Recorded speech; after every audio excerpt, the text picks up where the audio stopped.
Under lights பால் மேல போச்சுன்னா first thumb rule, பின்னாடி இருக்கிற ஃபீல்டர் இந்த பாலுக்கு வர முடியுமா, இல்ல நான் சர்க்கிள்ல இருந்து ஓடணுமா? ரெண்டு தான், ஒரு இன்னர் சர்க்கிள் இருக்கு, ஒரு அவுட்டர் சர்க்கிள் இருக்கு. பால் இன்னர் சர்க்கிளை தாண்டிடுச்சுனாலே அவுட்டர் சர்க்கிளோட கேட்ச் அது. ஏன் தெரியுமா? நீ பின்னாடி திரும்பி ஓடும் போது உன்னோட ஹெட் ரொட்டேட் ஆகும், நெக் மூவ் ஆகும். நெக் மூவ் ஆச்சுனாலே உன்னோட ஓரியன்டேஷன் டக்குன்னு அடிக்கும். ஒரு செகண்ட் கேதர் பண்றதுக்கு you will take about 2 seconds உன்னோட அந்த ஸ்ட்ரெயிட் ஓரியன்டேஷன். அண்ட் ரெண்டாவது என்ன ஆகும்னா, நீ இப்படி ஓடுவ பின் பக்கமா நோக்கி, ஏன்னா அந்த ball is already crossed your self.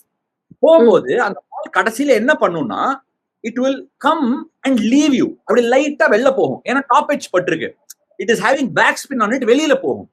அதனாலதான் it is a thumb rule. வெளில இருக்கிற ஃபீல்டர் வரும்போது என்ன ஆகும்னா, நீ இப்படி ஃப்ரண்ட் ஆன் பாலை ஃபேஸ் பண்றனா, பால் உன்னை நோக்கி உள்ள சடனா வந்துருச்சுன்னா அப்படி பின்னாடி போய் புடிச்சிடலாம், காலை பின்னாடி வச்சு புடிச்சிடலாம், நீ இப்படி புடிச்சிடலாம். வேற முன்னாடில இருந்து ஓடுற இப்படி போனா தாண்டிச்சுன்னா நீ கை நீட்டினா விரல்ல பட்டுரும் பால்.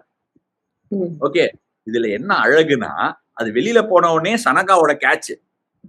இன்னொரு அழகு என்னன்னா, உள்ளேந்து போனவரு ஒரு இன்டர்நேஷனல் கேப்டன், சர்க்கிள்குள்ள இருந்து போனவர் வெளியில இருந்து வந்தாரு பாரு அந்த கேட்சுக்கு, அவரும் ஒரு இன்டர்நேஷனல் கேப்டன்.